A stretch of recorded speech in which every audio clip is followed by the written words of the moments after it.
You find yourself walking outside of a vault for the first time, traveling wastelands that you have never seen, only heard rumors about, and you're hungry. So, what do you want to eat? Do you want to eat something sweet? Do you want to eat something savory? There's rather large animals and some not so large animals going around the wastelands of America after the bombs had fallen. And you may meet a character or two along the way and ask them for some food. Don't be surprised if one of those characters you meet happen to be a ghoul and they tell you about the sweetest treat out there in the wasteland, and friends, that's ass jerky. Well, we're not going to be using the same ingredients as the ghoul from the Fallout TV show did, but we are going to be using some beef.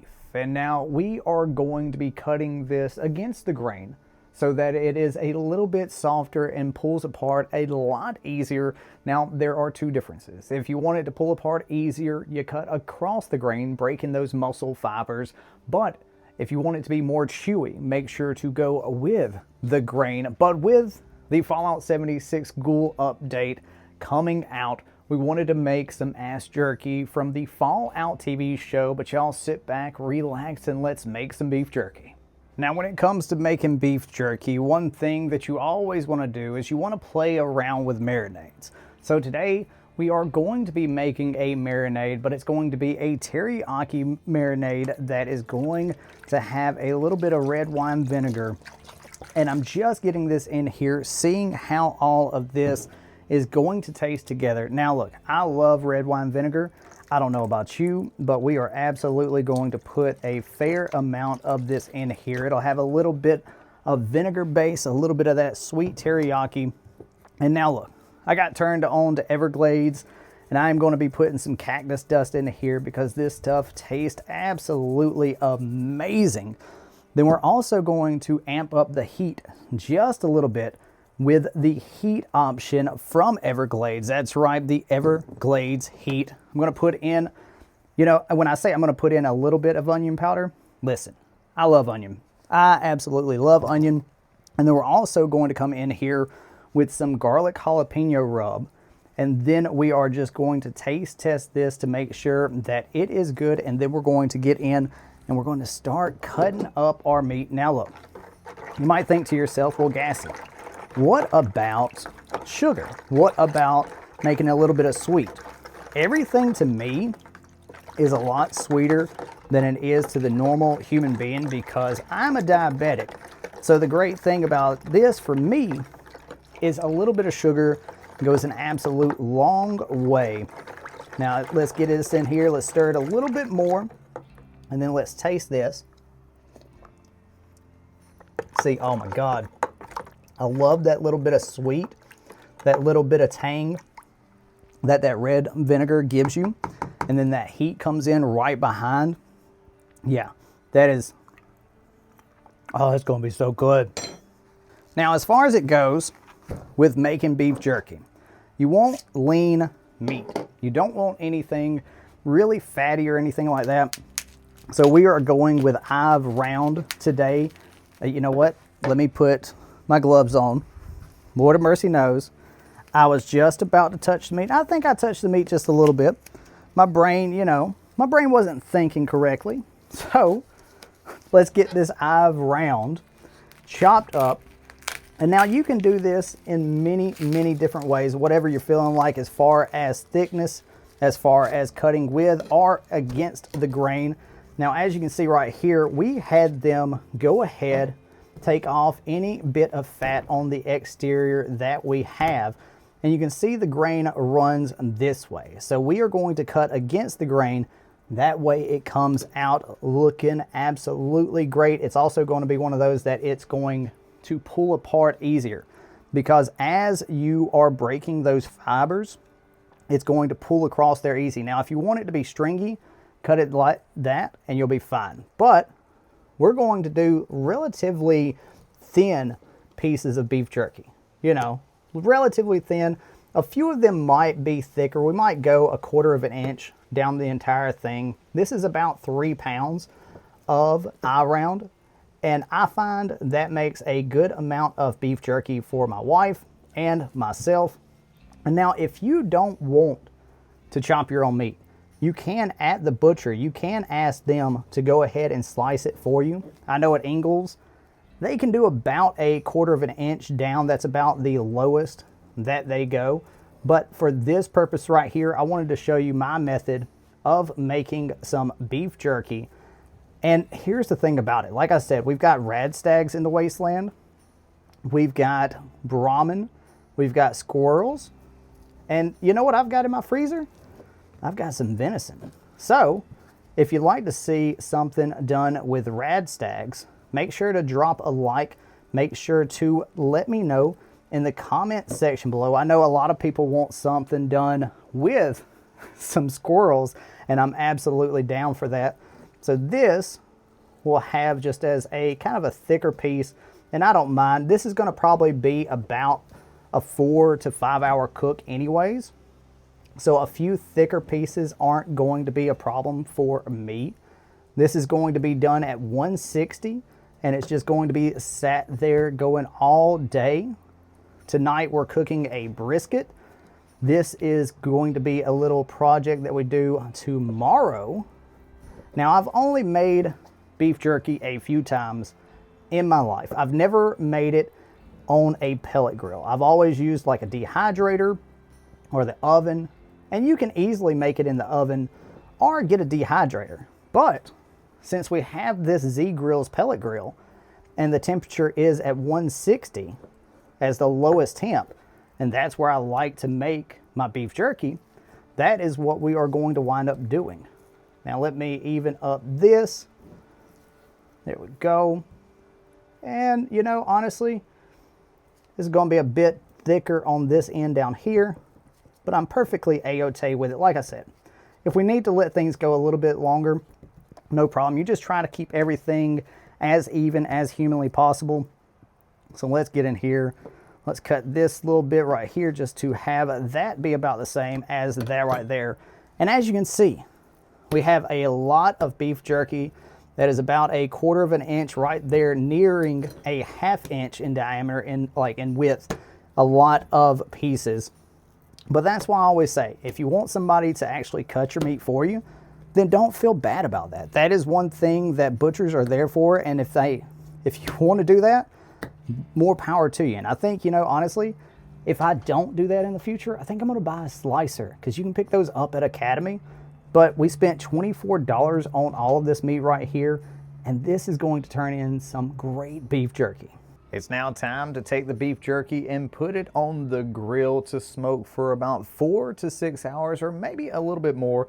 And all we're going to do is turn on the grill, turn it down to 165, and let it start its cooking process as we put on this heckin' beef jerky. Now, I let this marinate for quite some time just to see if that would have any sort of effect on the pieces of meat, and I am so excited to see how this turns out, especially with the ghoul update coming out. I really want some snacks because there's going to be some long gaming hours, you know, like getting through the scoreboard. I'm going to try to do that in the first week of the scoreboard coming out.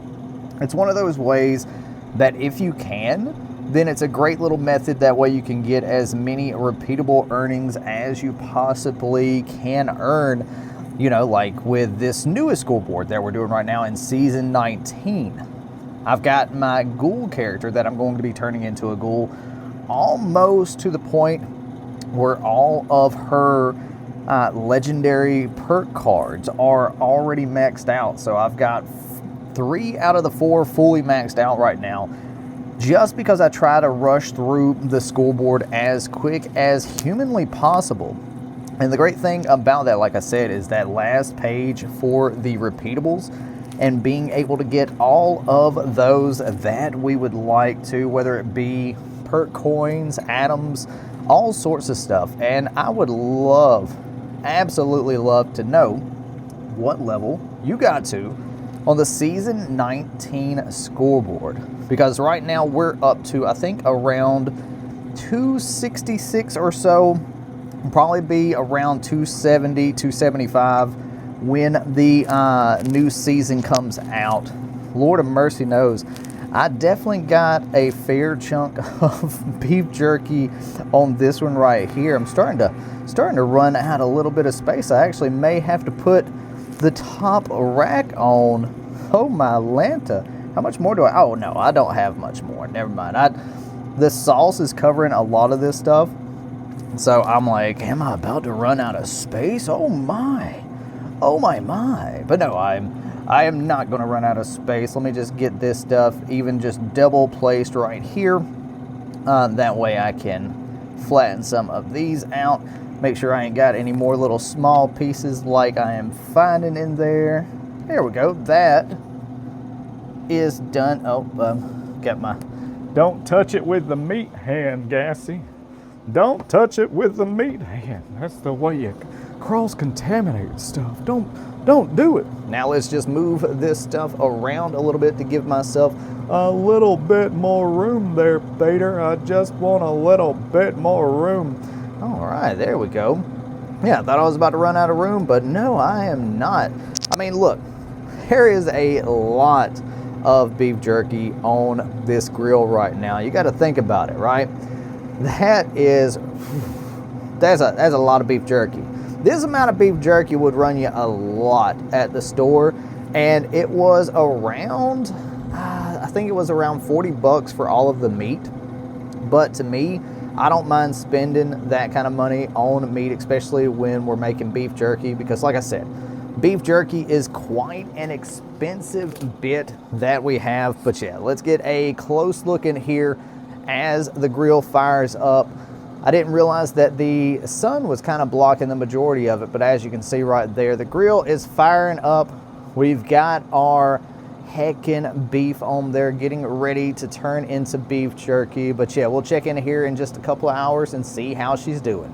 Now I'm going to tell you right now, one thing that I love about this grill is the size of the grate and how much you can fit on here, because as you saw earlier in a previous video, actually I don't know if this video is coming out before that one, because the beef jerky bit, the ass jerky, is coming out on March the 18th with the ghoul update, so we'll have to see where this slots in as far as it goes with the Blamco mac and cheese. But there was a lot of meat here, and as this beef jerky has, you know, shrunken down in size because it is losing moisture, it's one thing that we are having a few extra spots available on this grill to be able to put stuff and move stuff around. And that's one thing that I'm really enjoying about the size of this, is that I can have multiple projects going on if they are going to be using the same rough temperature. Because look at this, watch.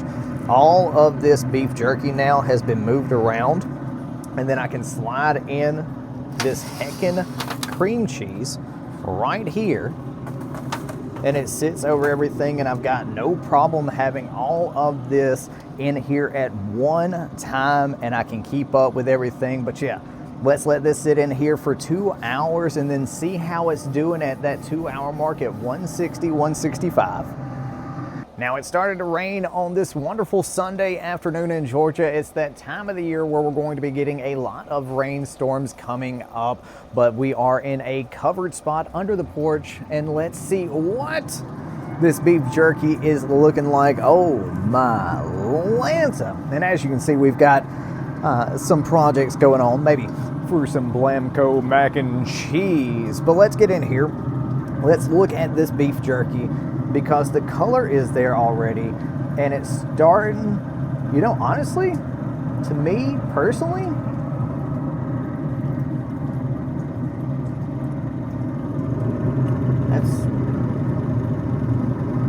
that's pretty right there ready. Oh my God. Oh my God, it's so good. Oh my God. Yeah. That's, to me personally, just feeling that it may need another 30 minutes to an hour. But y'all, leaving it in there for the 24 hours. Oh my god, that cream cheese smells good. No, that's tasty. Okay, yeah. No. That ground eye. Oh my god, that teriyaki. I put a little bit of the Moors in there as well. The little Moors marinade for like hickory. Oh my god. I can't let my wife have any of this.